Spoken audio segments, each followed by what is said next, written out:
प्यारे बच्चों नमस्कार। आज का वीडियो कक्षा 10 में गणित पढ़ने वाले छात्रों के लिए है। इसमें हम आपको जो है यहाँ निर्देशांक ज्यामिति का बहुत ही महत्वपूर्ण क्वेश्चन बताने चल रहे हैं, जो कि बोर्ड परीक्षा की दृष्टि से बहुत इंपॉर्टेंट है और बोर्ड पेपर में अक्सर पूछा जाता रहता है।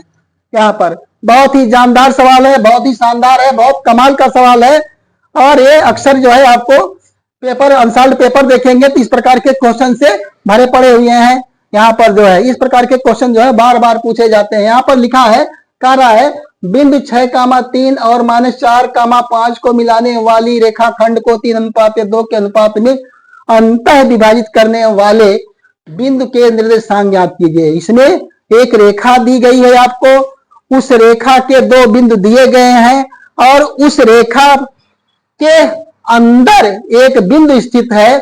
उस बिंदु का निर्देशांक हमें ज्ञात करना है और उस बिंदु का निर्देशांक ज्ञात करना है जो कि 3:2 के अनुपात में विभाजित करती है। प्यारे बच्चों चलिए इस क्वेश्चन को सॉल्व करते हैं। देखिए कैसे सॉल्व करेंगे इसको। देखिए सबसे पहले क्या करेंगे, एक रेखा बनाएंगे।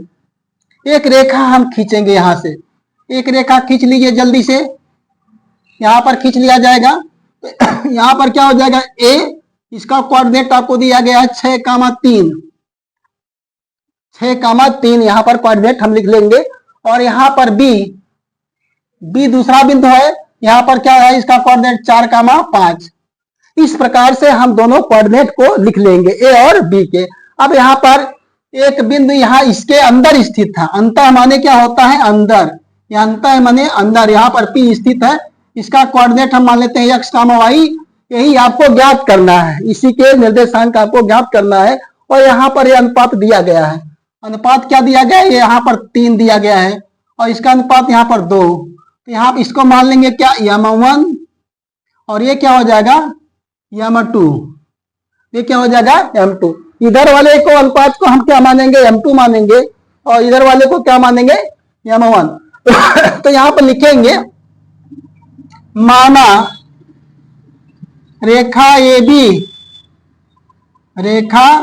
AB को अंतः विभाजित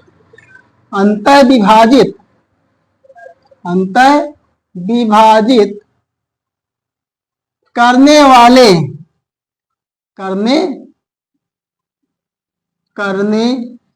वाले बिंदु के निर्देशांक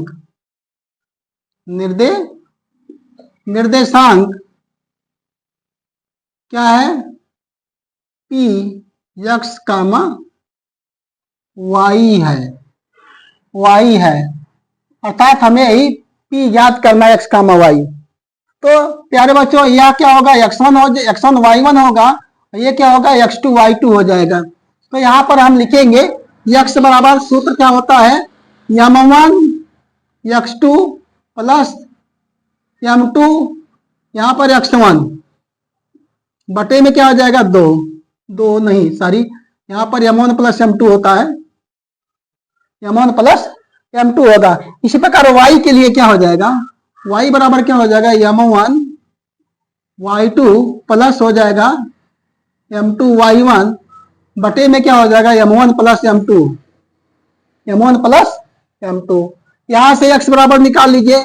m1 देखो इसको मान लेंगे x1, ये आपका x1 y1 हो जाएगा और यहाँ पर क्या हो जाएगा, ये x2 y2 हो जाएगा और ये m1 है, ये m2 है।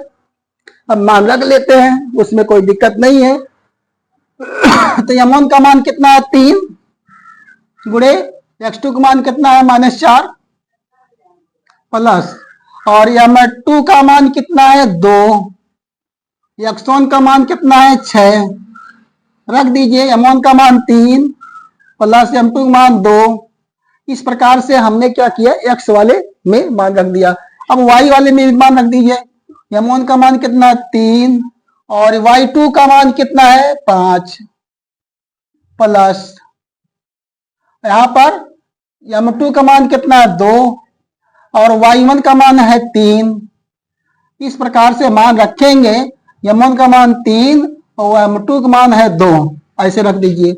अब क्या करेंगे, बहुत कमाल का सवाल है यह, जो है बहुत ही जो है इंटरेस्टिंग क्वेश्चन है यह जो है यहाँ पर 4 दिया है 12 प्लस 6 दूना 12 बटे में होगा 3 दून 3 और 2 क्या होगा 5 आ जाएगा यहाँ पर। और यहाँ पर देखिए y बराबर 5 दिया है 15 और प्लस क्या होगा 3 दूना 6 बटे में क्या आ जाएगा 5। अब इसको आगे और हल किया जाए तो 12 में से 12 आ जाएगा क्या आ गया 0 बटे में क्या आ गया 5। यहाँ पर y बराबर क्या होगा 15 6 21 बटे में हो जाएगा 5। अब 5 से क्या करेंगे 0 में भाग देंगे तो क्या मिल जाएगा 0 मिल जाएगा। यहाँ से y बराबर क्या मिल जाएगा 21 बटे 5 लिखेंगे अतः